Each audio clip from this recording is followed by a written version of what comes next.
This is a video I wasn't planning on making anytime soon, but I guess there's some talk going on around about it.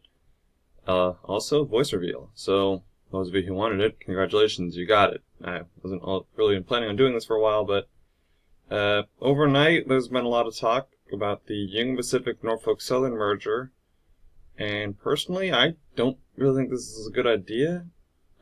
So, here's an article by The Guardian that I figured we'd go over. Union Pacific seeks to buy Norfolk Southern an $85 billion merger deal. Deal would create the first transcontinental U.S. worth more than $200 billion and can trigger a wave of mergers. This is pretty much the exact reason that I see being the issue here. We have in the article, Union Pacific is seeking to buy Norfolk Southern in a deal that is valued at $85 billion in a merger that could trigger the final wave of railroad mergers across the U.S.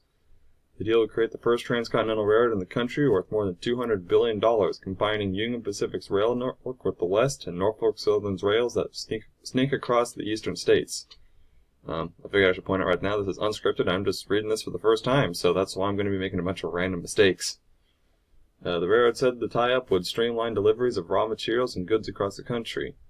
Any deal would be closely scrutinized by antitrust regulators that have set a very high bar for railroad deals after previous consolidation in the industry led to massive backups and snarled traffic. But if the deal is approved, the two remaining major American railroads, BNSF and CSX, will face tremendous pressure to merge so they can compete. The continent's two other major railroads, Canadian National and CPKC, may also get involved. This right here is the exact reason that I think this is going to be a major issue. Having a transcontinental connection between the UP and the NS would provide just one carrier of freight. Whereas, I know this is later in the article because I did see it, other railroads would have to transfer freight. And so with just one railroad that delivers all the freight, it doesn't have to worry about transferring. It makes the time faster and easier, so more people would be more inclined to do that. Union Pacific is offering $20 billion cash and one share of its stock to complete the deal. Norfolk Southern shareholders would receive one UP share and $88.82 in cash for each one of their shares as part of the deal that values NS at roughly $320 per share. Norfolk Southern closed at just over $260 a share earlier this month before the first reports speculating about a deal. So we just got some stuff going on here, which I'm not a financial expert, so I have nothing to say about this. Union Pacific stock was up nearly 2% at $231.03 in pre-market trading after the announcement, while Norfolk Southern stock dipped more than 2% to $280. Union Pacific's CEO, Jim Vena, you know what, I'm sorry if I mispronounced that. I don't really know my railroad officials here, who's been championing the potential benefits of a rail merger, said that this deal could make it possible for the lumber from the Pacific Northwest and plastics produced around the Gulf Coast and steel made in Pittsburgh to reach all the destinations more seamlessly. Being someone who is out in the Pacific Northwest, I can say that lumber is indeed a very heavy industry maker here, and having lived on UP tracks, there's a lot of trains that go around by here carrying lumber. Railroads have been an integral part of building America since the Industrial Revolution, and this transaction is the next step in advancing the industry. The railroads would have an advantage over other U.S. railroads because they wouldn't have to hand off shipments in the middle of the country anymore, enabling them to make deliveries more quickly and likely at a lower rate. Again, like I mentioned, other competitors are going to have trade-offs. And one of the things I see being quite possible as a result of this merger is BNSF and CSX merging to try to keep up, which then just leaves us with the tiny old Canadian National Railroad, who I wouldn't be surprised if they probably merged with CPKC, but even then, that leaves Canada with only one major railroad, which would absolutely wreck their economy. Past rail mergers have also triggered additional consolidation in the industry. There used to be more than 30 major freight roads in the early 1980s, but the industry has consolidated down to 6 major railroads that handle the majority of shipments nationwide. Now, it does say in the early 1980s, however, it's worth pointing out that the classifications of what is a Class 1 railroad have gone up since then. So, not only has it been going down because less railroads are existing, but also because the bar has been getting higher. But that's not to say that I'm excusing this in any manner. If BNSF is forced into the role of the acquirer, it will have the resources to work with it because Warren Buffett is sitting on more than $348 billion of cash that the Berkshire Hathaway owns the railroad. and that he would be interested in completing the last major deal before he gives up his CEO title at the end of the year.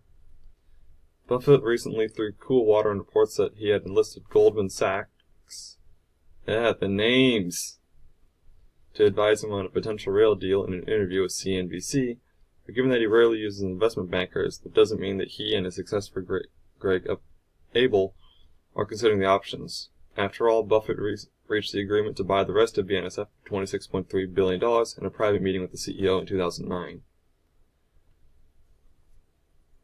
But there is widespread debate over whether the major rail merger would be approved by the Surface Transportation Board, which has established a high bar for consolidation in the crucial industry. That's largely because of the aftermath of an industry consolidation nearly 30 years ago that involved Union Pacific. Union Pacific merged with Southern Pacific in 1996, and the tie-up led to an extended period of snarled traffic on U.S. rails. 3 years later, Conrail was divided up by Norfolk Southern and CSX, which led to more backups on rails in the east. However, just 2 years ago, STB approved the first major rail merger in more than 2 decades. In that deal, which was supported by big shippers, Canadian Pacific acquired Kansas City Southern for $31 billion to create the CPKC Railroad. But there are some unique factors in the CPKC deal that combined the 2 smallest freight railroads.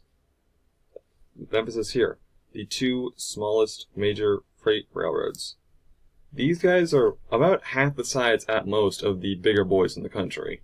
So it can be reasonably stated that it'd be a fair merger. Not interested in that. The combined railroad regulators reasoned would benefit trade across North America.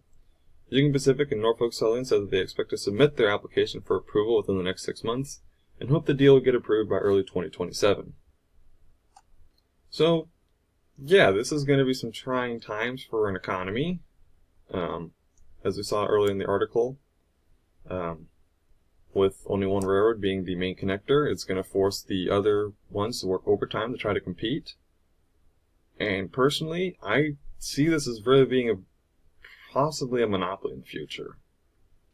The reason for that, as I mentioned, is if one railroad can offer everything at a cheaper price, especially transcontinental connection, it's going to drive BNSF and CSX pretty much out of business. The two will see that in order to stay afloat, they're going to have to merge with each other to try to fight the new, as I'm going to call it, UPNS, because that's probably what they're going to call it.